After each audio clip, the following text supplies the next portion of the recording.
Welcome back, fight fans. Welcome back. Let's just dig right into it. Welcome to another edition of the Q&A with the IBFP. And let's just get into your question, comments, concerns, statements. Let's start with Jose Yepes. Shout out to Jose Yepes. He's a real guy on this boxing channel. Very knowledgeable.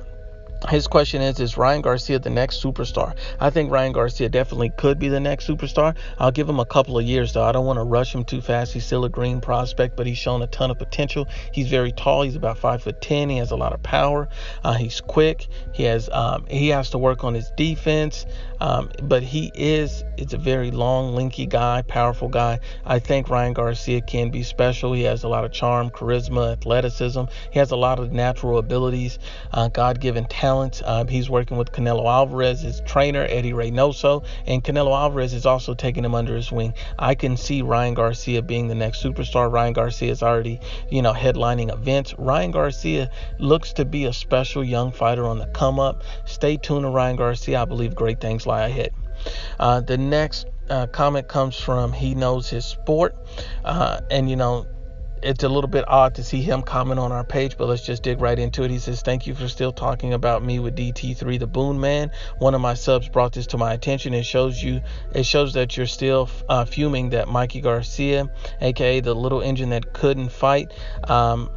All you had to do is prepare my concession video, and we could have continued on, but no, you got all in your sore loser feelings and couldn't eat crow, but it's all good. I wish your channel nothing but success. It must suck that you still trying to climb back from 7,900 to 7,100 defeat of loss to my subs at my hands, bro. It looks like you moving back up at 7,400, right? You only got 500 plus more subs to go. Get back to 7,900, bro. So much success, and thanks for pushing my name with that dude, bro. All publicity is good publicity."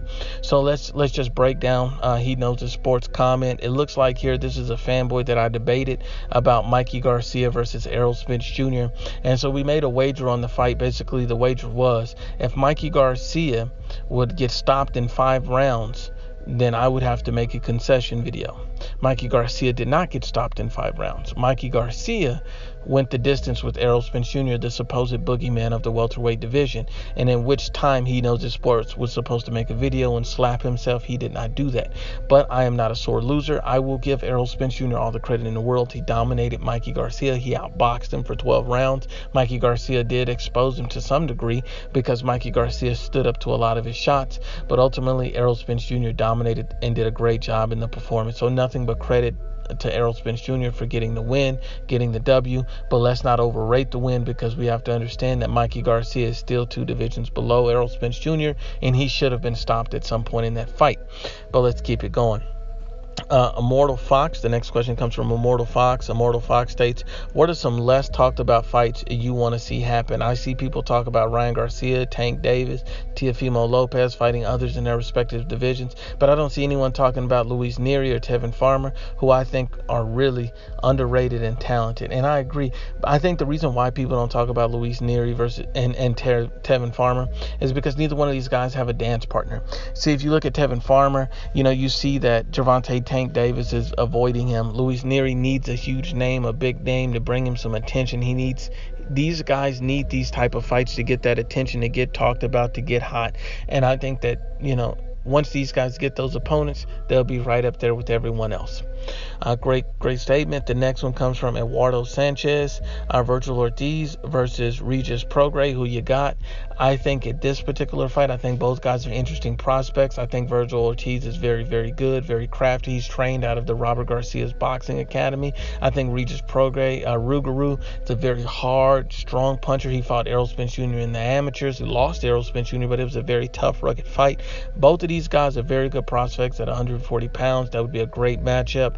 But I would have to lean slightly to Virgil Ortiz to beat Regis Prograis for one reason. Both of these guys have strong knockout power. Both of these guys are very good, talented fighters.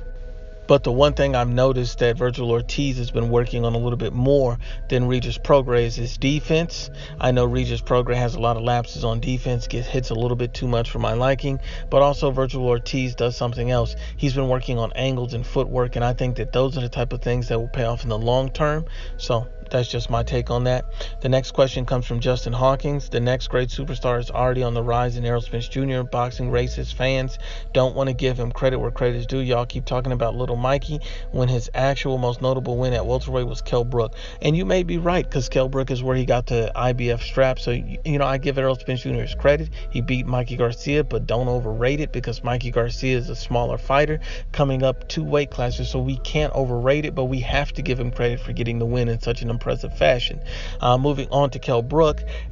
He did beat Kell Brook, but you have to put an asterisk by that, because Kell Brook was not only coming off a knockout loss, not only Kell Brook was coming 2 divisions down in weight, which means he would be weight drained. Not only was Kell Brook also coming off an eye surgery. Kell Brook had way too many asterisks going on to be considered, a huge or credible normal win. He should have fought Kell Brook before he fought Triple G. Then he would have got full credit for that particular win if he was able to get it. But even in the Kell Brook fight, Errol Spence Jr. lost a lot of early rounds, and before Kell Brook's eye went, it looks like Kell Brook had full control of that fight. But that's just my opinion. Mufasa Madison states, the one thing that bothers me is that hardly any of the boxing guys talk and give Clarissa Shields and the women any love. On April 13th is probably the biggest women's fight of all time. And most boxing aficionados are silent on it. Do a video on Shields and Hammer. Let's give Clarissa some love. Mufasa, I agree with you 100%. We will definitely be coming out with a video on Shields Hammer next week, and I will give them some love right now. I just have to say that Shields and Hammer will be a great fight. These guys are unifying in vision.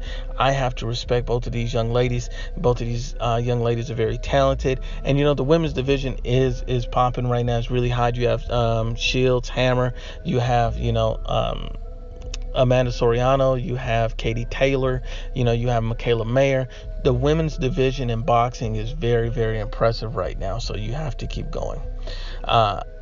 Eduardo Sanchez basically asked Kovalev versus Anthony Yarde, who you got? Sergey Kovalev, I would have to lean towards him because he's the more experienced fighter. He's been fighting at this level for a lot longer than Anthony Yarde. Anthony Yarde looks like to be a very good and talented prospect. The only thing about Anthony Yarde, he's so unproven. I've never seen him in a hard or difficult fight. He's always been in pretty much showcase fights. So he's never been truly challenged the way Sergey Kovalev has. So I just don't know if he's ready for this level of competition. But let's keep going. Rudy Morales states, assuming Canelo becomes undisputed at middleweight, what would be next for him? I think if Canelo Alvarez unifies the division at the middleweight division, I think Canelo Alvarez would look for big showcase type of fights against a guy like Andre Ward, fights against a Dimitri Bivol at 168, fights against, just different oddball opponents that would be huge events, spectacles. And I think that those would be the type of fights for Canelo Alvarez to take at that point. But let's keep going. LB states, what up, Nuke? Is Jaime Munguia setting himself up for failure? Munguia is still very green, even though he's a belt holder. However, Munguia is adamant about going after the elites in his and other divisions. For me, I think he has skated by on his natural attributes and is now only discovering the work needed as he fights higher levels of competition. I think Munguia needs another full year of fights, and I want to see vast improvements on his defense and shot placements. And I agree with you. That's a perfect analysis, LB. And I'll agree with you and say that Jaime Munguia does need more development, does need more time, and does need more work, and it looks like he's getting it. I don't think that he's going to get a Triple G fight anytime soon or any of these top guys right away. I think it's going to take some time, but I do agree with you that he does need some time before he gets to that point. Great breakdown, brother. The next question comes from D. Jefferson. D. Jefferson states, I'm going to ask this question and lock in IBFP's response. Many fans are not giving Spence his credit for beating an elite fighter by totally outboxing another elite fighter. I understand the logic of Mikey moving up from 135, so that's acceptable. But Crawford has been accepted as a legitimate 147-pound champ, and all that believe that Spence is hype. But Crawford is the one chosen to win in a fight versus Spence. Bud is arguably number one pound for pound. It's been said that Bud stopped Horn, a natural welterweight. Benavidez, a natural welterweight. So his size doesn't matter at all versus Spence. Here's the $1 million question. When Spence beats Bud, does this say Spence is an elite champ and at least in the top 5 pound for pound? Top 5 pound for pound. What's the opinion of IBFP? Great question, D. Jefferson, and I agree with your question here. if Errol Spence Jr. beats Terrence Bud Crawford, he would be an elite fighter. He would get full credit, and he would automatically be a top 5 pound for pound, maybe even top 3 if he destroys Terrence Bud Crawford, because he'd beat an elite fighter in his division, another welterweight and another champion, and be unifying at the same time. So I would be able to do nothing but give him absolute credit for that. But what I will say is this: I believe there's a reason why many people picks Terrence Crawford to beat Errol Spence Jr. And they pick him because of his skill set, because of the fact that he's able to be a switch hitter in the ring, the fact that he's able to box other natural welterweights and brawl and have power. Terrence Bud Crawford can pretty much do everything that you want a fighter to do. Errol Spence Jr. is a very good, talented, special fighter, so I think it'll be a fantastic matchup, but I would have to lean towards Terrence Bud Crawford to get the win over Errol Spence Jr. I think there's just too many dimensions to his game, but I think it'll be a fantastic fight. The real question here is for you, D. Jefferson, is what happens when Terrence Bud Crawford beats Errol Spence Jr.? How does his credit go? Because if he's already ranked in the top 1 or 2 pound for pound, depending on where you have Canelo Alvarez and Terrence Crawford, then, where does he go from here? He has to be solidified as probably the best fighter on the planet, or at least the best welterweight on the planet. We have to give that guy that same amount of credit. But let's just keep going. The next one comes from Frankly Speaking. Question: Errol Spence didn't want to knock out Garcia after the 8th round. He just wanted to punish him. Why Mikey props for surviving and criticizing Errol on not getting the knockout? Canelo tested positive for illegal drugs. How is he elite? So let's just break down this and get right into it. Errol Spence Jr. was actually trying to knock out Mikey Garcia, and that showed in the 9th, 10th, and 11th rounds when he kept hitting Mikey Garcia square on the chin. His work rate was very high, and he was aiming to go in and trying to stop Mikey Garcia. Mikey Garcia hung in there. He has a very strong chin, have a very strong will, but I also think that Errol Spence Jr., he just was not able to get this stoppage for whatever reason. I think his power is somewhat in question. I think he's an elite level body attack puncher, but when he hit Mikey Garcia with a lot of thundering headshots and just was unable to get him out of there.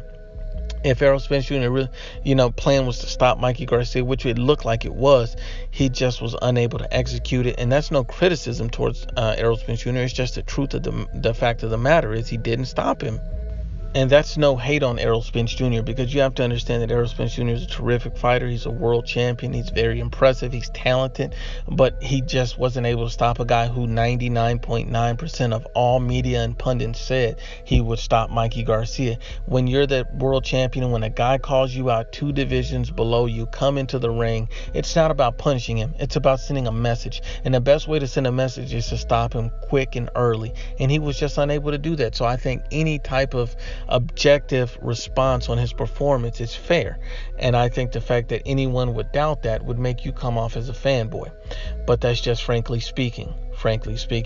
Also, you address Canelo Alvarez testing positive for illegal drugs. How is he elite? At the same time, Canelo Alvarez, as far as those failed tests, there was a lot of tests, and other tests came back to contradict that. So you have to do your research deep into this. I can't defend a situation that I don't know for certain if a guy truly was dirty or clean or not, because there was other tests that were taken, a second B sample as well, stating that Canelo Alvarez was absolved of this whole thing. So you have to go into a lot more detail in this. It takes a lot of work, and at the end of the day, we can only base and judge Canelo Alvarez based on what we see in the ring, based on his performances. And before every fight that he's fought, he's never tested positive for a banned substance. So his last fight with Triple G, never tested positive, came out the world champion. You have to give him the credit that he deserves. But this concludes part 1 of the Q&A with the IBFP. Please share, like, and you must absolutely subscribe.